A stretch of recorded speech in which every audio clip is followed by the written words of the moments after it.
What is up, guys? Thanks for joining in today again. Just a some quick feedback on the last prediction video, which was the Europa League final between Sevilla and AS Roma. So unfortunately, that one also ended differently from how I expected it to. Roma got the lead early on, or not really early on, but early on in the second half, through Paulo Dybala. In the beginning, though, before we get into the action points, Roma were moving the ball around quite well early on. Sevilla looked tired or like dazed coming into the match, and Roma started off on the front foot. But as time went on, it was like Roma started to fade and Sevilla started to come to the forefront. So it was very contrasting performances in that sense. But yeah, Dybala found the opener for Roma in the second half. Before Mancini there was like a frantic spell of like 7 minutes where his shirt got pulled, then he got booked, and then he scored an own goal as well. So that wrapped it up, and then things went through to extra time. A lot of Roma's best, or who I feel would be their best attacking players, were brought off by Jose Mourinho. These guys like Tammy Abraham, Lorenzo Pellegrini, and of course Paulo Dybala. And then things went to penalties, and I just felt like even then, Sevilla went through the penalties wanting it more, as opposed to Roma, who sort of had all their defenders taking penalties first, which wasn't a smart decision at all because, yeah, they weren't very good at it. And eventually for Sevilla, it was Montiel who got the winning penalty, just like he did in the World Cup in Qatar. So he's been having a fantastic season. I think they said he scored the winning penalty, or a penalty, against when he was in the Copa Libertadores. I can't remember if it was Boca Juniors or the other one, but yeah, at River Plate. But yeah, he scored the deciding penalty in that one, and then the deciding penalty in the Qatar World Cup, and now the deciding penalty in the Europa League. So it's a very action-packed last 2 years for Montiel, and congratulations to Sevilla. The Europa League truly is their tournament right now. Nobody can touch them, not even the special one, Jose Mourinho. It is disappointing for Roma because, both teams were playing for Champions League qualification with this one. And obviously it means now Sevilla winning the Europa League qualifier next year, and unfortunately Roma do not. So yeah, well done to Sevilla.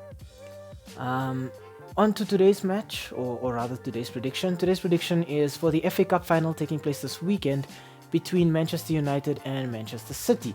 Now, this is the first Manchester derby final in the FA Cup, so it's a pretty special occasion for both teams.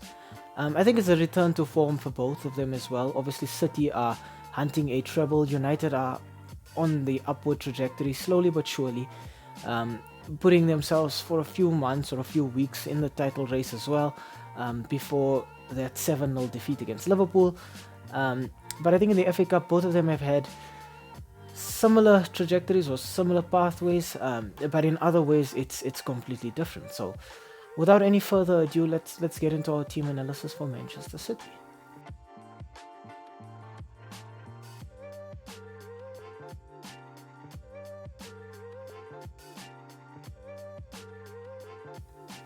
Okay, in their last 5 matches, Manchester City have 3 wins, 1 loss and 1 draw. That loss and that draw, I don't really think they care about it because both of those results came in the Premier League after they'd already wrapped up the title.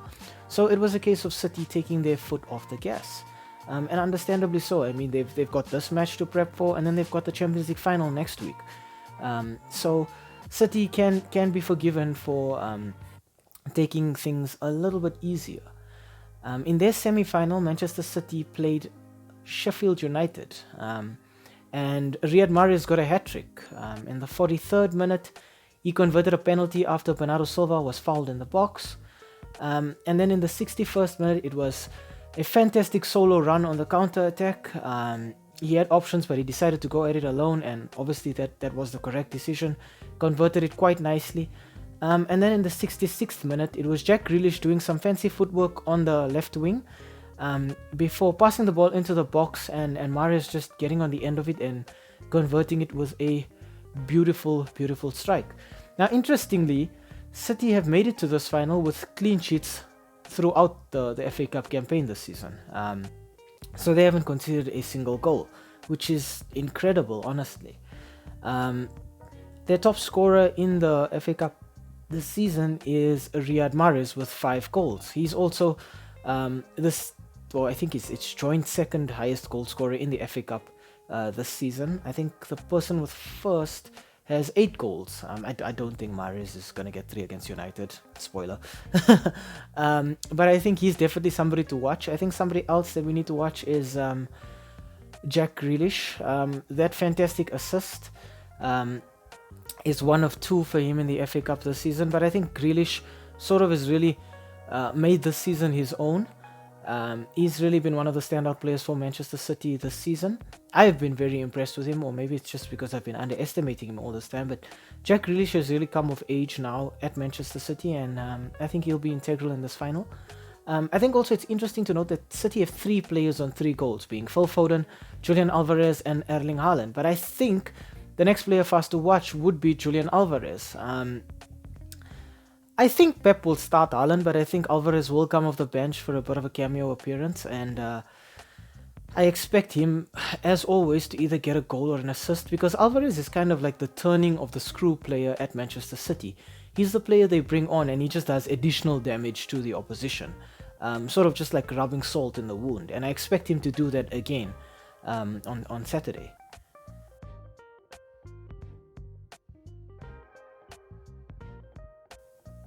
Now, for Man United, it's a little different.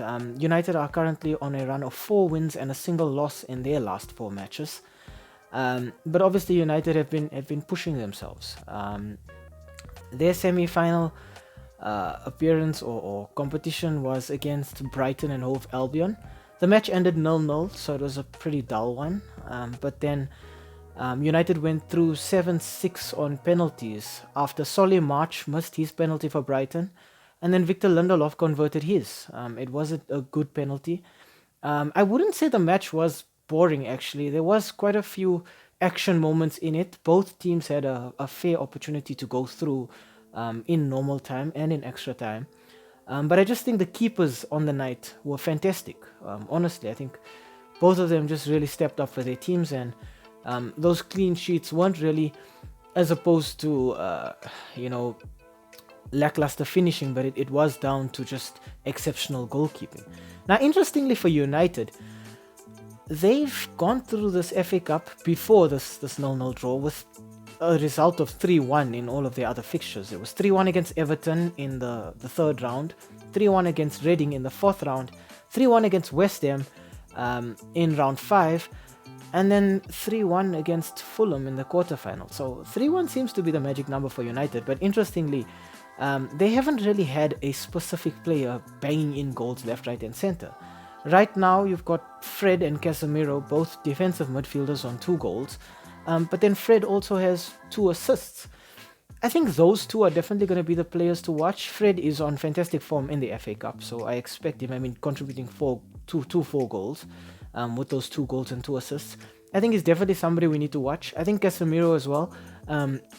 I've heaped a lot of praise on Casemiro this campaign because I just feel like he's brought so much solidity and stability to a United midfield that was kind of looking fragile, but he's also provided quite a bit going forward. Scoring 2 goals in the FA Cup and then a goal against Chelsea the other day as well. Casemiro's been a really, really good acquisition for United. And then I think another player for us to watch is Bruno Fernandes. So Fernandes is a very important player for United because I feel like he's the creative brain behind all of their moves going forward. Since Ronaldo's departure, it's given Bruno Fernandes more license to go forward, to move around. It's given him more responsibility, and he's flourished in this new role where he's responsible for most of United's attacks and dictating play and just creativity up front. So I think Bruno Fernandes is definitely somebody that we need to keep our eye on.